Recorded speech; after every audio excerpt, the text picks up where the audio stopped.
The Cheating Death podcast is a comedy, random, and truth-seeking podcast containing information, subject language, and course material that may not be suitable for all listeners. Your discretion in this matter is advised.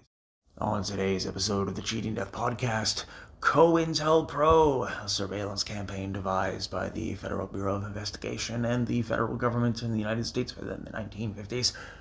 An absolutely dreadful and disturbing campaign, to say the least.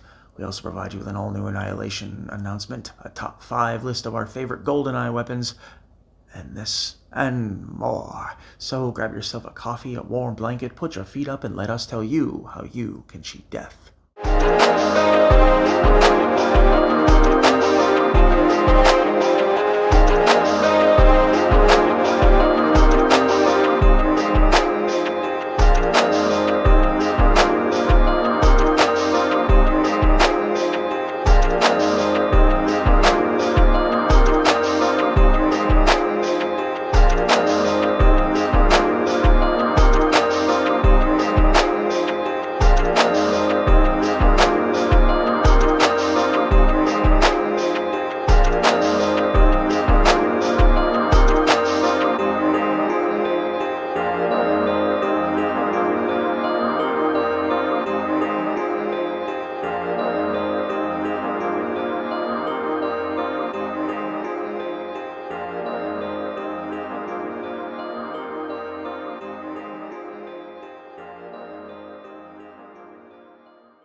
This is your news anchor, the Cleric of Chaos, and this is your Annihilation Announcement.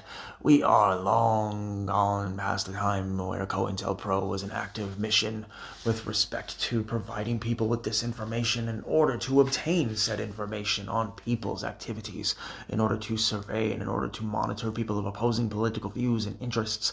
We have long since transcended the need for secrecy with respect to surveillance. It is everywhere now. Your social media, your purchases, your debit card, your credit card, your birth certificate, anything and everything that you scan is privy to this type of surveillance. So do yourself a favor, dear listener. If this is something that you are opposed to, take heed, do your research, find your mission, use cash where you can, and do not spend where you cannot. Remember, we're pulling for you. And this has been your news anchor, the Cleric of Chaos, and this has been your Annihilation Announcement. Willkommen, meine Freunde. Guten Morgen, guten Tag, guten Nacht.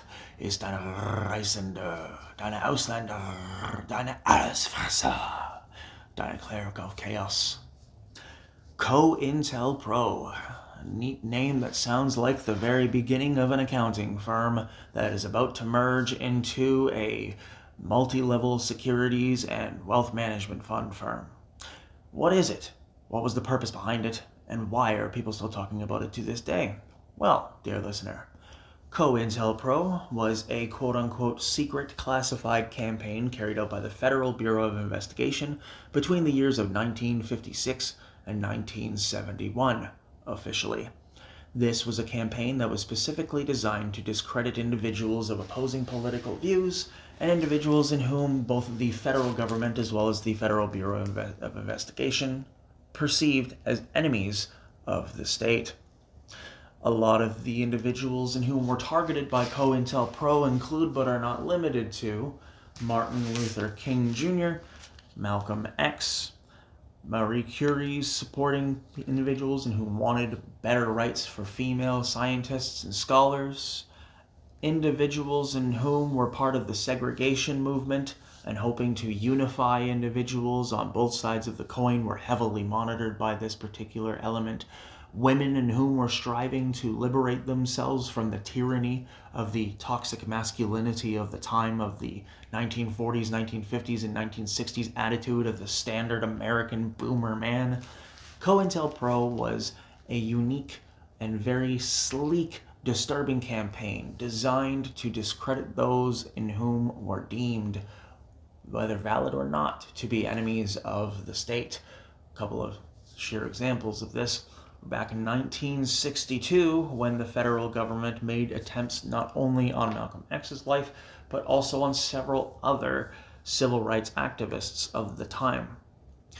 The purpose, primarily speaking, was to collect information and data on respective domestic individuals within the United States and whom were deemed threats by the state. attempt to use that information against them. And even in some rare scenarios, there were situations when presented with factual bases and knowledge of what actually was transpiring, that information would then be burned, destroyed, and never acknowledged again. CoIntelPro in its finer hours of the 1960s, and when President Kennedy was in office, one of the things that he strove for was more transparency with regards to the campaign between 1960 and 1962.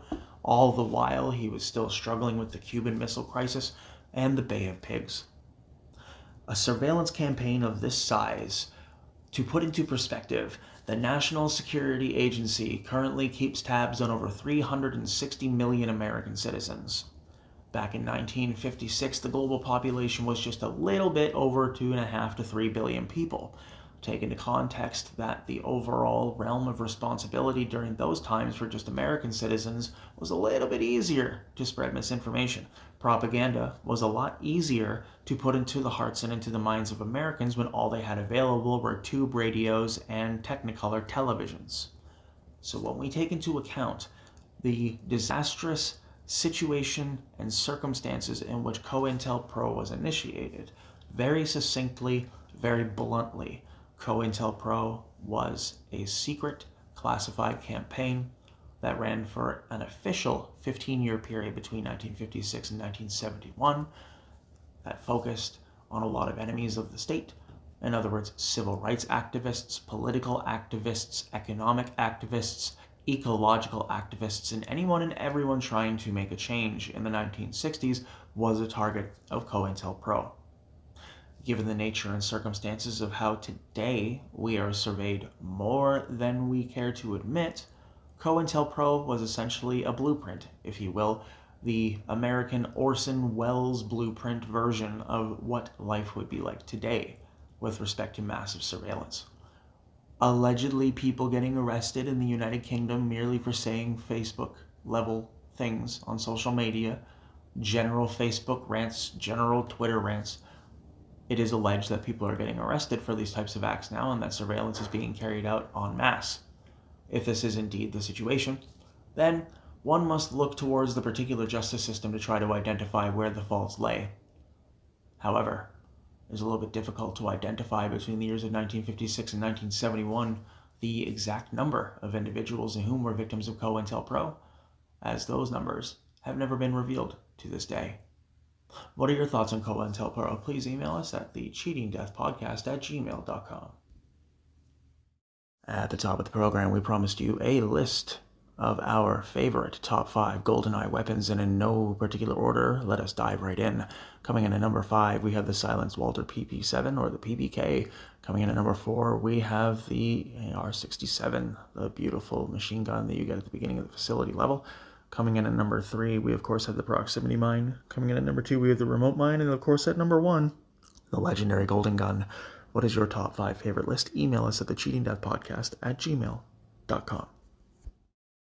Today's joke has been brought to you by the Cleric of Chaos.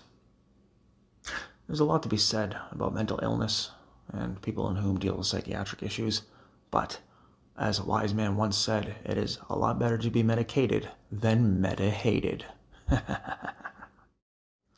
The defining factors of CoIntelPro were put into such a foundation that it is not strange to see these tactics being implemented on a wide range today, not only in government services and in surveillance campaigns, but in each and every single marketing campaign that you see today. The collection of data, the acquisition of individuals' interests, and personal defining factors are ultimately all that needs to be done in order to secure someone's personal information. Remember, regardless of what you do, do your best to be a good person. Take care of yourselves and each other. The Cheating Death Podcast has been brought to you by Nachtem Lieben, CRDVC, Chaos Realm Records, CR Deutschland, and of course where all major podcasts are found. If you'd like to support the program, you may do so with the links in the episode description, and please be sure to follow all of our friends, consultants, programmers, and fine associate personnel of the program at the links in the episode description as well.